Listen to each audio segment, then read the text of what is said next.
2016 dengan cara Dani, yang disebut adalah subjek hukumnya Dani, menyebarkan SMS.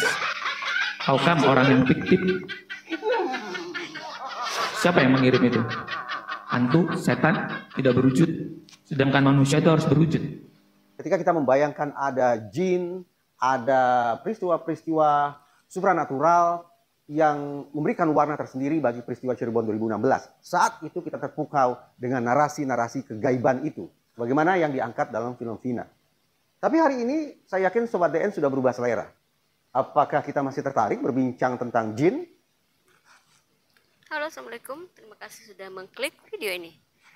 Saat ini kita akan reaction bagaimana ada yang lucu nih di pernyataan saksi ahli dan juga bagaimana kesimpulan dari Bang Reza Indragiri. Ya, ini semakin parah lagi. 106 halaman 106.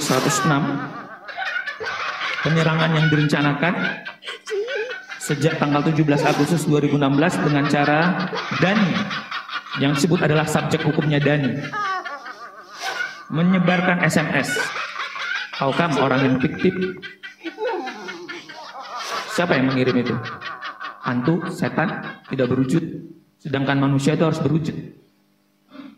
Apalagi kalau bisa megang SMS. Dan ini ditelan mentah-mentah sama jaksa. Tidak ada saintifik. Ya, ini yang kita bilang tadi lompat. DPO-nya dikatakan seharusnya ditanya dong. Ini siapa? Ini tidak ada.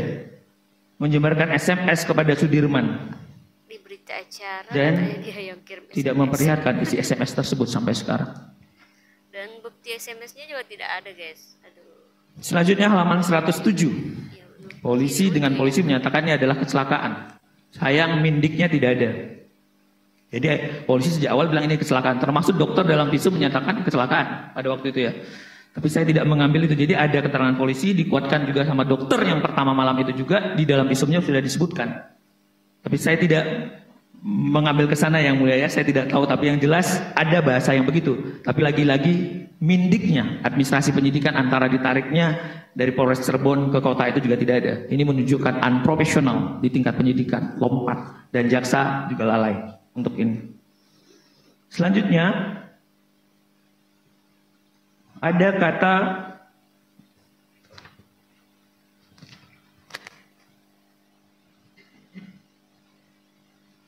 Oke, halaman 110 dari putusan 144. Ada kata merekayasa cerita atau kejadian. Tapi lagi-lagi, ini siapa yang merekayasa, siapa yang segala macam. Kalimat ini dimunculkan. Terdakwa 3 teguh agar saya mengaku bahwa pada hari ini yang disuruh merekayasa cerita dan kejadian. Lagi-lagi ini dalam persidangan fakta bunyi.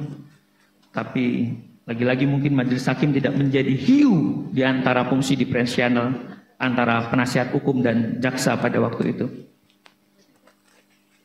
Majelis hakim sepanjang dalam putusan ini ada kata Andi dan Dani dan siapapun DPO-nya, karena subjek hukumnya tidak ada, karena orangnya tidak ada, maka penyidikan, dakwaan, putusan yang orangnya tidak ada, maka semestinya ini haruslah batal demi hukum karena penyidikannya tidak sah. Dan ini harus menjadi koreksi kita untuk penegakan hukum yang lebih berkualitas ke depan.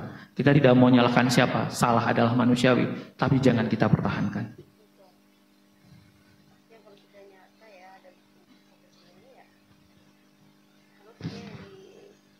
Yang mulia, mungkin terakhir saya hanya protes pada Pengadilan Tinggi Bandung pada waktu yang tadi yang mulia. Bagaimana kecerobohan perkara di Cirebon, tapi mencantumkan dakwaan di Kejaksaan Bekasi.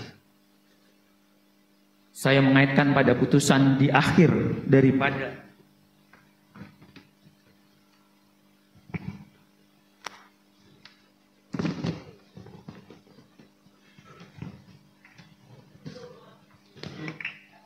saya meminta kebaikan dalam untuk mengecek putusan PT nomor 193 di mana Hakim Pengadilan Tinggi bertitik tolak pada surat dakwaan jaksanya di Jaksa Kota Bekasi.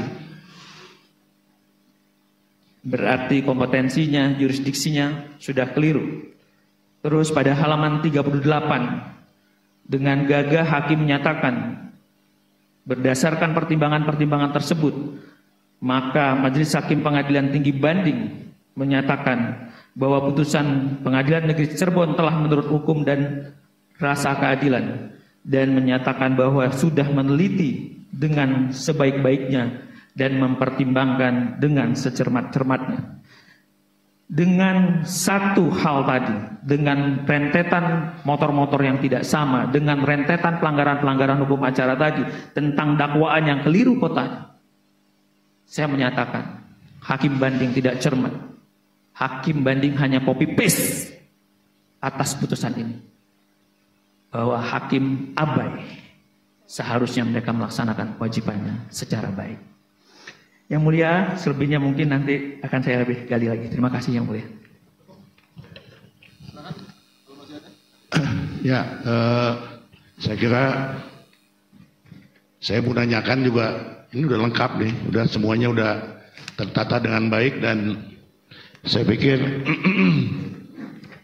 selesailah dari kami pertanyaan-pertanyaan kasih, dan saya mengucapkan beribu terima kasih karena temuan-temuan dari ahli ini luar biasa, dan mudah-mudahan ini didengar oleh Hakim Agung yang mulia untuk dijadikan pertimbangan dalam putusannya. Terima kasih.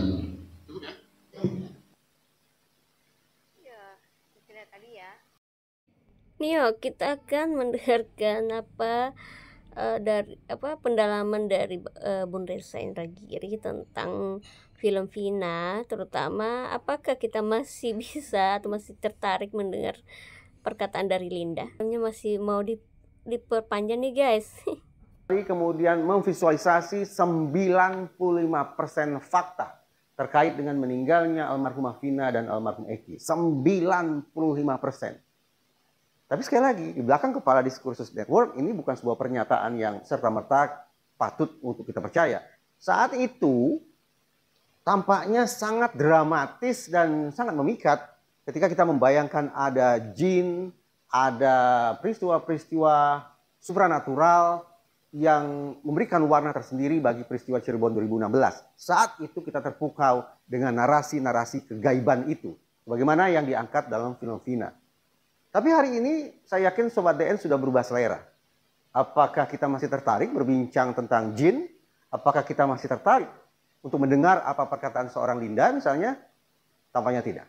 Hari ini Diskursus Network dengan segala kerendahan hati ingin katakan kita sudah sama-sama belajar untuk menjadi warga negara yang lebih melek hukum. Diskusi kita, perdebatan kita bukan lagi tentang hal gaib dan hal-hal yang tidak kasat mata, tapi justru kita dipaksa untuk membuka peraturan perundang-undangan, menyimak diskusi di ruang persidangan, dan juga mencoba mencari fakta dengan latar pengetahuan dan latar kepekaan yang kita punya.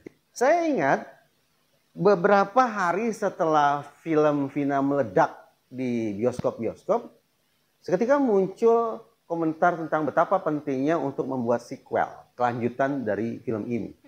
Tapi saya tidak tahu ya, apabila disurvei hari ini warganet atau para pecinta film nasional, apakah mereka masih sungguh-sungguh punya selera yang sama? Boleh jadi tidak lagi menganggap bahwa film Vina perlu diperpanjang, diproduksi ke seri-seri berikutnya.